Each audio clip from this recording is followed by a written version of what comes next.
Halo Malaysia, terima kasih kerana sudah menonton video ini. Sebelum kita bermula, sila pertimbangkan untuk tekan butang subscribe, like dan share.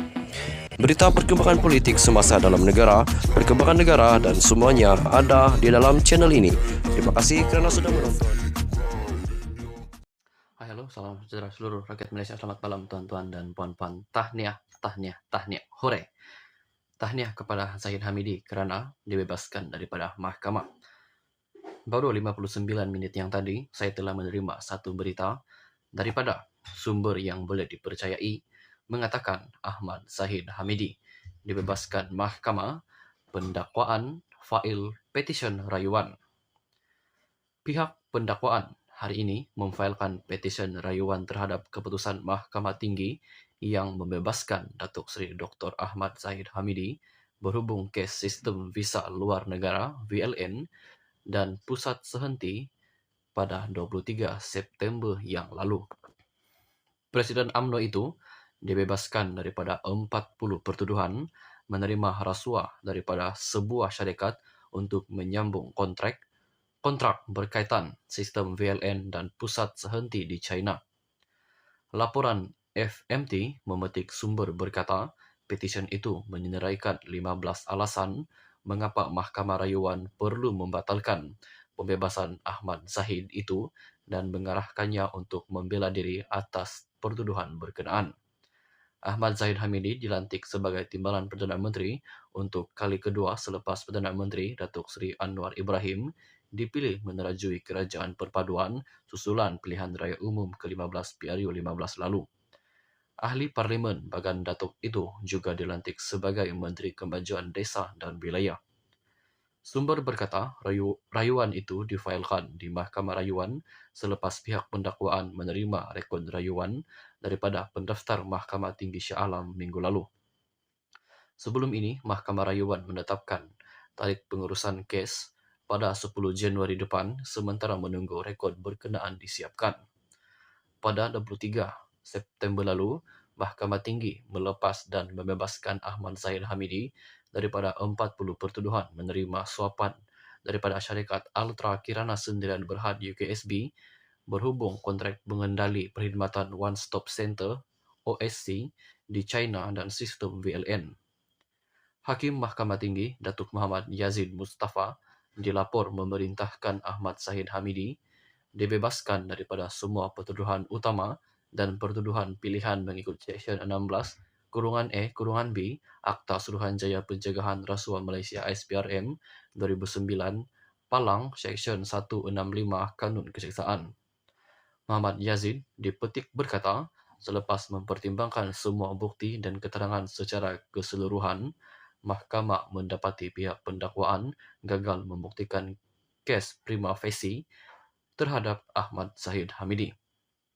Ahmad Zahid, 69 tahun, berdepan 33 pertuduhan menerima suapan 13.56 juta Singapura dolar daripada UKSB untuk dirinya selaku Menteri Dalam Negeri ketika itu, bagi melanjutkan kontrak syarikat berkenaan sebagai pengendali OSC di China dan VLN. Bagi tujuh lagi pertuduhan, Ahmad Zahid didakwa mendapatkan untuk dirinya wang tunai sebanyak 1.15 juta Singapura dolar bersamaan dengan 3 juta ringgit Malaysia, 15,000 Swiss franc dan 15,000 American dollar daripada UKSB yang mempunyai kaitan dengan tugas rasmi beliau ketika itu. Semua kesalahan itu didakwa dilakukan di Sri Satria, Presiden 16, Putrajaya dan Country H.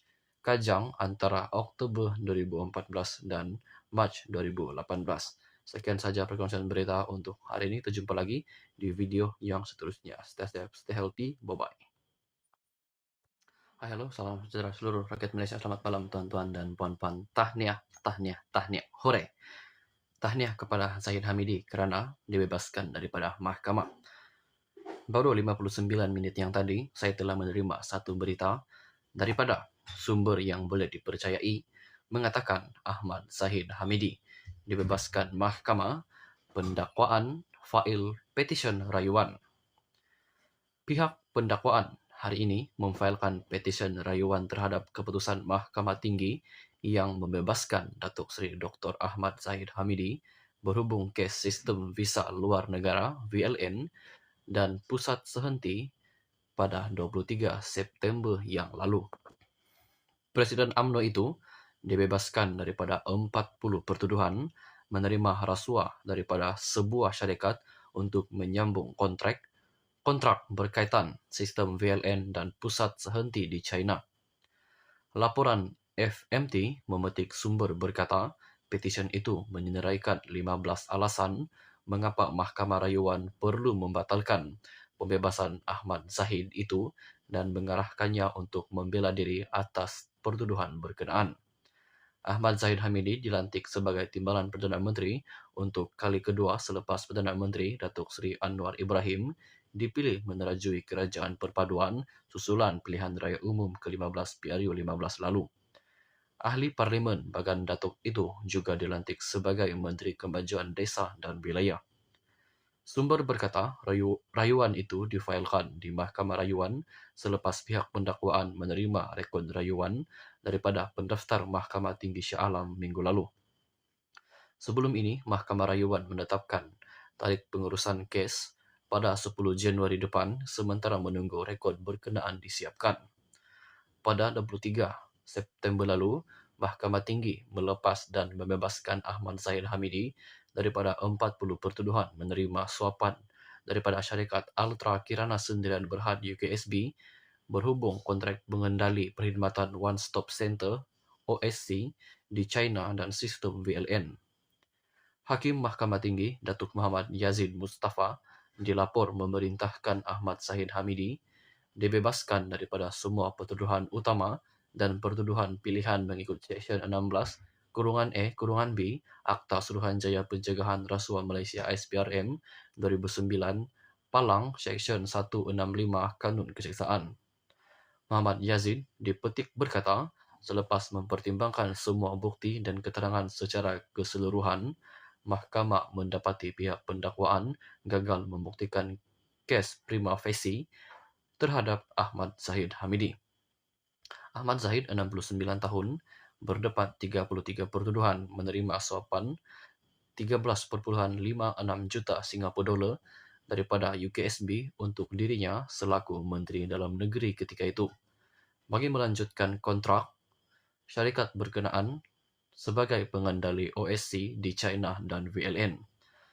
Bagi tujuh lagi pertuduhan, Ahmad Zahid didakwa mendapatkan untuk dirinya wang tunai sebanyak 1.15 juta Singapura dolar bersamaan dengan 3 juta ringgit Malaysia, 15.000 Swiss franc dan 15.000 American dollar daripada UKSB yang mempunyai kaitan dengan tugas rasmi beliau ketika itu. Semua kesalahan itu didakwa dilakukan di Sri Satria, Presiden 16, Putrajaya dan Country H Kajang antara Oktober 2014 dan Mac 2018. Sekian saja perkongsian berita untuk hari ini. Kita jumpa lagi di video yang seterusnya. Stay safe, stay healthy. Bye-bye.